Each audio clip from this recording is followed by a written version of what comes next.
Transhumanism is a class of philosophies of life that seek the continuation and acceleration of evolution of intelligent life beyond its currently human form and human limitations by means of science and technology, guided by life-promoting principles and values. This is a famous quote by Max More, who is a philosopher, a futurist, and most importantly for this topic, a transhumanist.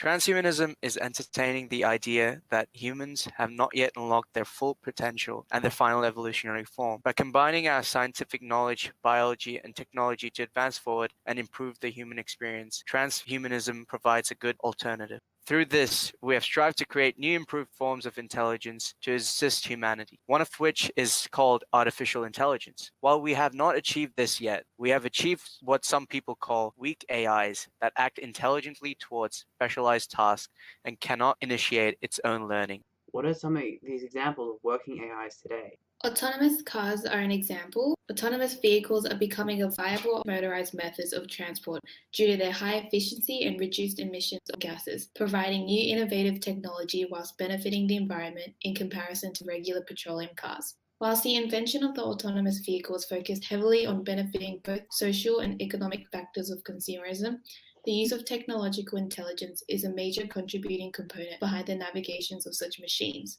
In particular, this idea can be linked to the concept of AI, creating a system of complex algorithms to replace the need of physical human implications common in activities, explicitly driving.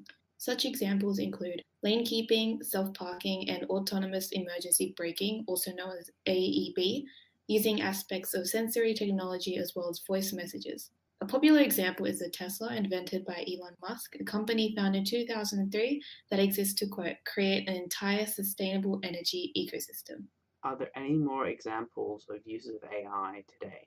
Voice control also uses artificial intelligence, which is known as auto speech recognition. It requires the user to train the program to recognize their voice. The first device was introduced in 1952, which recognized single digits.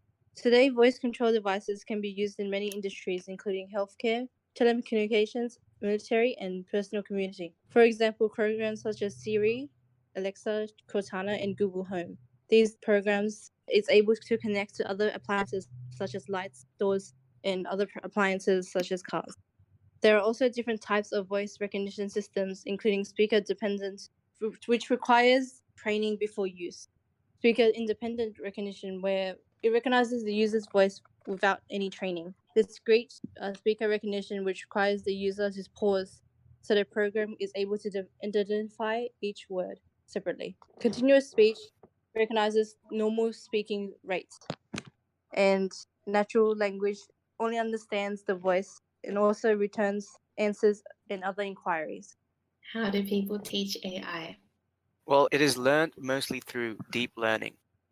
Machine learning and deep learning is a method of using algorithms to sort and read data, recognize patterns, and then make judgment and predict outcomes, instead of trial and error where machines are manually optimized to perform a particular task. Andrew Nguyen, the founder of deeplearning.ai, which is a website online which specifically offers courses to teach people about AI, says, quote, "Deep learning is a superpower. With it, you can make a computer see, synthesize novel art, translate languages, render a medical diagnosis, or build pieces of a car that can drive itself. If that isn't superpower, I don't know what is."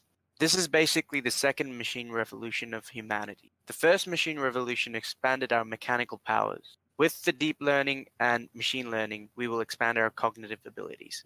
An example of deep learning and its accomplishments is AlphaGo. In March 2016, a deep learning computer program called AlphaGo beats the world champion at the ancient Chinese game of Go. This was a great leap for deep learning research because of the very nature of the obstacle it overcame, as Go was much more difficult for a computer to master than chess. How has deep learning been used? The primary method is learning by practice. By observing and studying tens of millions of moves made by very strong human players, and then practicing by playing millions of games with itself, each time learning to better itself by realizing its mistakes. Machine learning and deep learning allows computers to learn through examples, data, and mistakes. Intuitive knowledge and intuitive learning is something in us humans that amplifies the rate we take in information and our interpretation and comprehension of data. something that cannot be transferred to a computer as a whole, but instead it can be learned through deep learning. Deep learning allows machines to learn that knowledge itself just as we do. Neural networks are simplified brains transformed into generalized software functions that enable processes like deep learning. This is then manipulated either randomly by hand or by using a method called evolutionary computing to optimize its performance. Evolutionary computers uses the idea of making large sets of neural networks and testing them against each other. The most successful neural networks continue on to the next generation, where their properties are shared throughout the next generation, like evolution, as the name suggests.